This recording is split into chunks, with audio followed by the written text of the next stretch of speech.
What's up, everybody? I got out the second pair of Thorogood boots that I bought after I bought the first pair. I decided that I needed a pair of fairly heavy duty, waterproof Thorogood boots with a really aggressive outsole, a logger style for working in working in wood and stuff, cutting up trees and stuff with chainsaws and stuff. These are pretty much my primary go-to chainsaw boots. And these things are pretty stout boots. There's a lot to these. So what I'll do is just kind of go over some of the differences between the normal Thorogoods that a lot of people is used to seeing, the mock toe wedge soles versus these.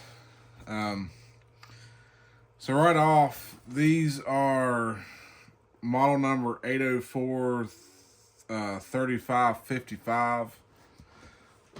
If you can see right there, there's the model number, and these are the size 9 3E. I can wear typically I can wear any on a Thorogood. I can wear between a 9 and a 9.5. I can wear either or. A half size in a boot is typically only 1/16 of an inch in length, so that's not a lot of difference. You just don't want to go too long, because then you have a lot of excess heel slip, and that makes blisters. But 1/16 of an inch is pretty reasonable. You can get by with that pretty easily if you just try them on and stuff. Some people's feet get a little bit more picky, and they have to have specific. But the way my feet are, the width seems to be more of the thing that my feet are picky about versus the length. As long as I hit either a 9 or a 9.5, I try to err on the side of a 9.5 if I can. If they're out of that size but they have a 9, I'll get a 9, just because I can wear either or, so it works. With these Thorogoods here, this is their waterproof logger boot. This right there, it says waterproof, Thorogood, all that stuff. You got your pull loop. This boot here is with a lot of weight, and I do believe these are. I think these are 10 inches tall. I can't remember exactly if that's what these are, 10 inch, or if they're 8 inch. I believe these are 10 inches tall. Typically with a logger boot, if you're wearing these, working in the woods, walking through the woods and stuff, you want that extra shaft height for extra stability and extra support.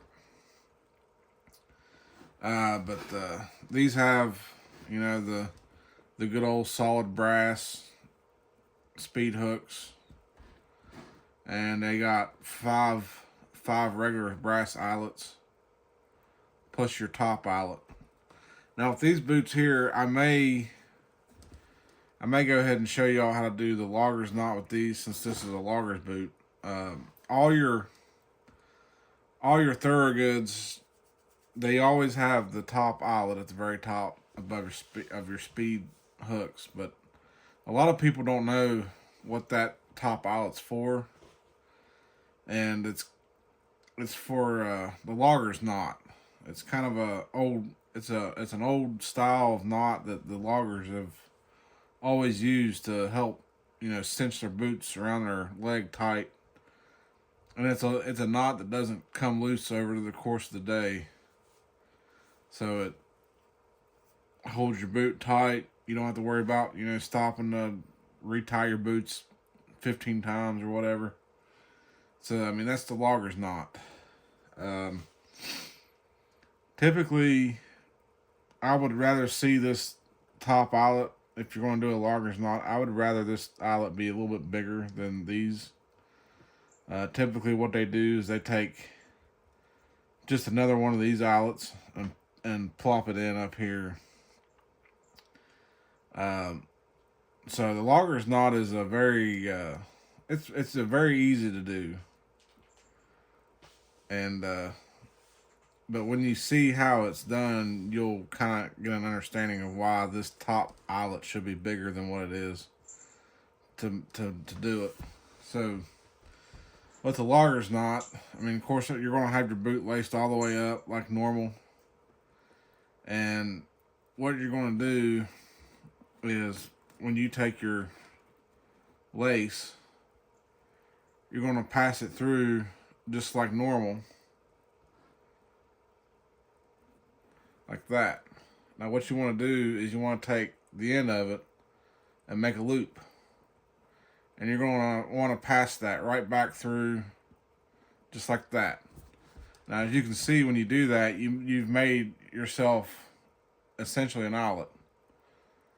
And it'll fit through that eyelet hole and hold itself right there. It's, it's fairly tight. It's not going to just fall out. So then what you do is you take your other lace, get a hold of it, and you're going to want to do that to the same thing to the other side here. I don't know how well this is coming up on camera, but you're going to make that same loop, pass it back through, and you've made your loop. Now what you do, you've got your logger's knot made. I may have to have more string than this. Yeah, that's what it was. So yeah, you pull your string all the way through, and you just want to leave that small loop. And let me get this fixed back up. I didn't give myself enough. You kind of got to have a lot of string for this. Now, when you have your loops made, you're going to take each end that you have and you're going to pass it through the opposite loop. Kind of like this. And when you do that, and then you take your other one and pass it through it. Now what you have is maximum security of your laces so that it never will come untied. Now what I typically do from here is scoot that down. Okay, there we go. Now what I do from here, I don't know if any of that showed up on video.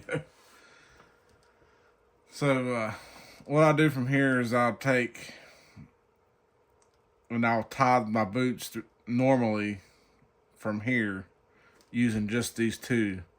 So what you can do is you can pull these tight and it will tighten the boot around your legs.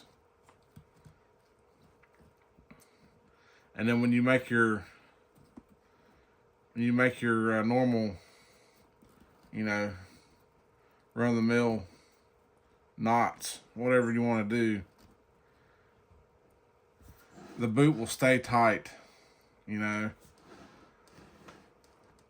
The boot will stay tight all day long, and this is a very good knot to use if you plan on doing a lot of walking or bending or a lot of movement in your boots. You don't want your boots coming tied because, you know, it makes it annoying. So use this logger's knot, and it'll never come back through, and it'll stay tight all day long. And then to take it out is just as easy as making it. So all you're doing is pulling your strings back through your loops you made, and then you just pull them right back through, and then it'll come right back out. So it's not a hard knot to undo when you're unlacing your boots to take them off. But it is a fantastic boot to use. It's a fantastic knot to use to hold your boots tight. And I'm sure there's videos on YouTube of that logger's knot being made. I don't know how well mine came up on camera or not. This boot takes up a lot of, you know, camera space. But now these boots here for as an added bonus, they came with these lace holders, these American flag. I call them lace holders, but it keeps your, you know, your laces from moving around down here, I guess. I never really have that much of a problem with that, but these did come with these boots. They were on the laces when I got them.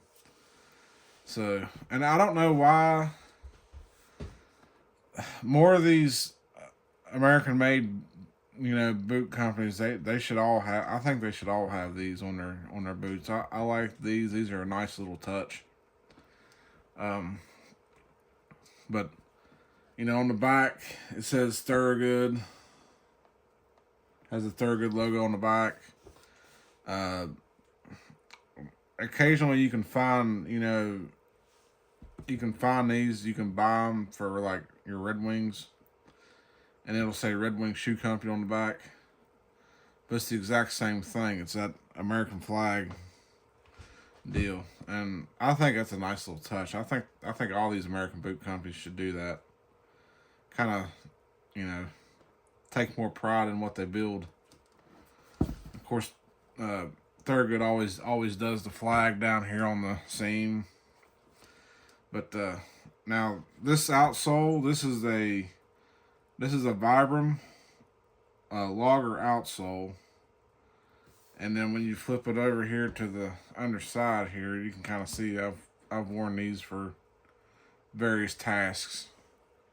But right there's your Vibram logo, and that's got massively deep tread. I mean, this isn't as aggressive of a tread as the Vibram 360 Tacoma logger outsole, but it's still fairly, you know, aggressive. It's just a more closely patterned tread.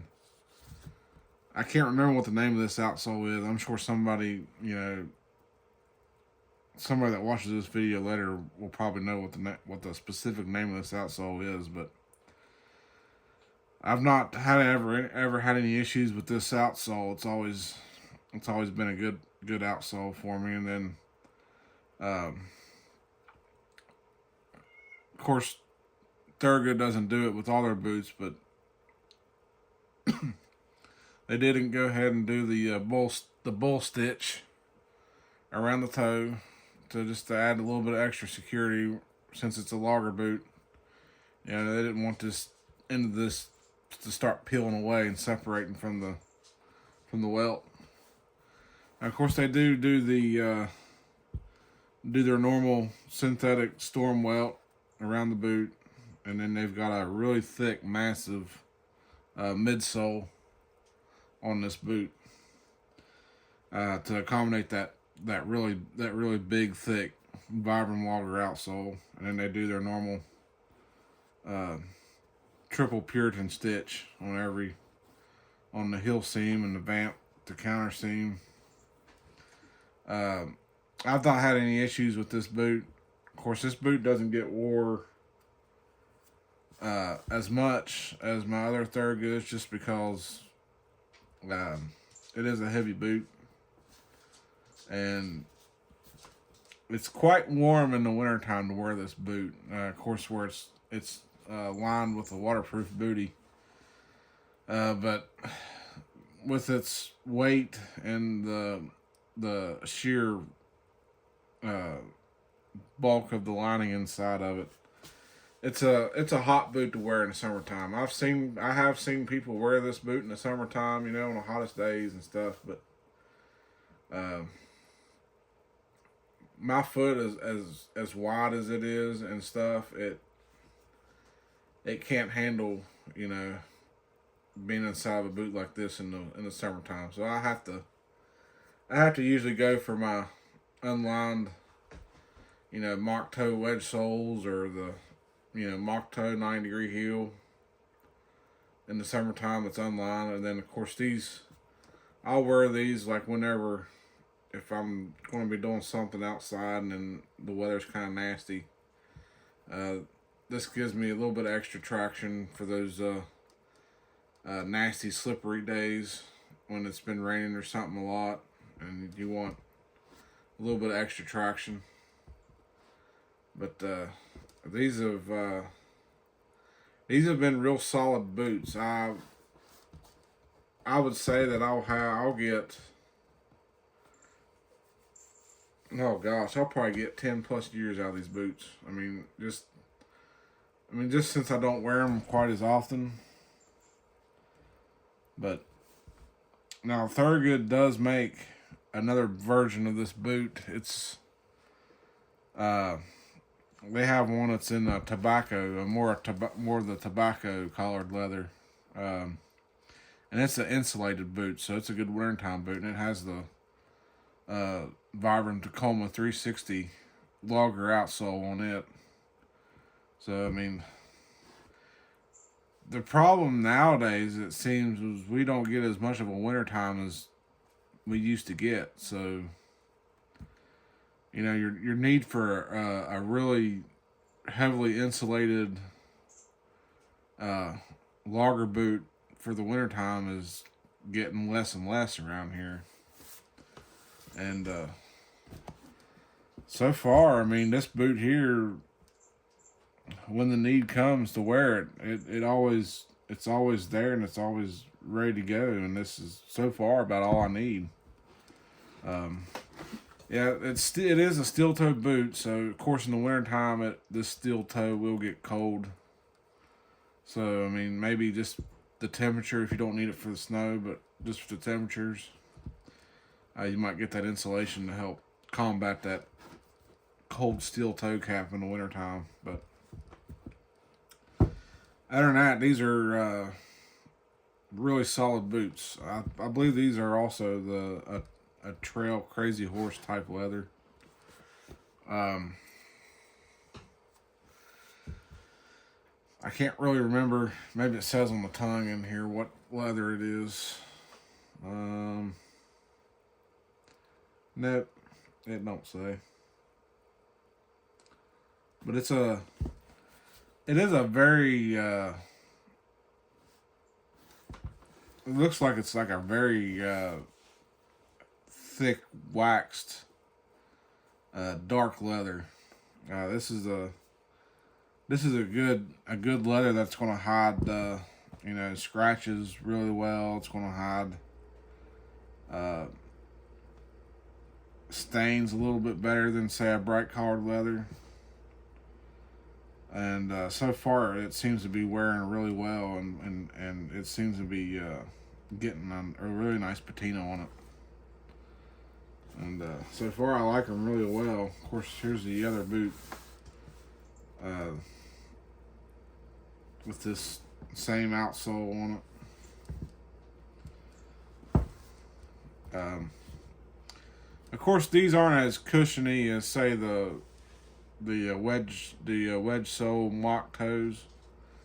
You get that nice bounce and that cushion with that outsole, and these aren't going to be like that just because of that outsole.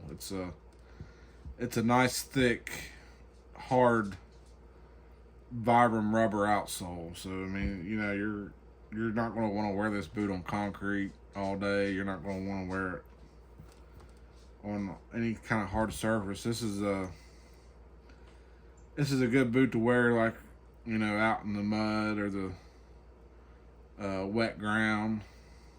You know, if you're working in the woods or something, this is a good boot for that. You want to be on concrete all day or something, get the mock toe wedge sole. Trust me, your knees and hips will probably thank you for that one. Versus, you know, trying to wear these. And I've seen guys wear these on concrete. I don't know how, but I'm sure in about 20 years of time of doing that, they're going to be hating their hips and knees.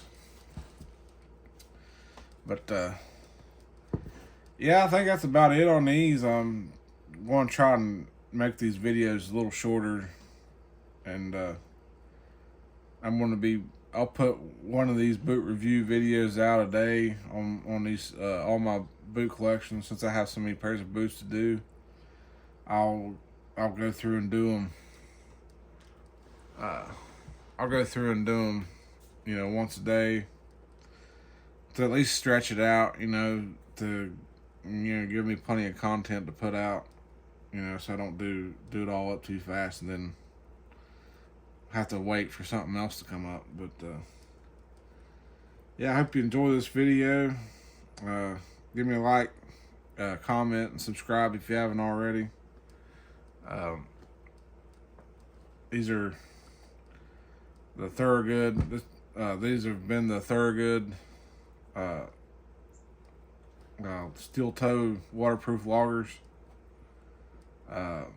Style number 804 30. What that was that? 3250. Oh yeah, 804 3555. If you're looking to get a pair of these, that's the model number, 804 3555. And they're not too cheap, so be prepared for the price tag. I think these were I believe these was over $300, best I can remember. So they're not a cheap boot, but looking at the boot, there's a lot of boot there for the money. You're getting a lot of outsole, a lot of leather in that, and if you got to see, I don't know how well that part came out, but if you could tell, hopefully you learned how to do the logger's knot, so you could even lace them up, you know, properly, just like the loggers do, and enjoy that logger's knot. If it didn't come out very well in the video, somebody let me know, and I may just make a video specifically on that logger's knot, just to kind of redo it, and I can just remake that logger's knot video so that that's, you know, that's more in focus, hopefully, to show it better. But alrighty, I think that's gonna be on this one. Just remember, don't forget to, you know, give me a like, comment, subscribe if you haven't done so already, and we'll see you in the next one. Later.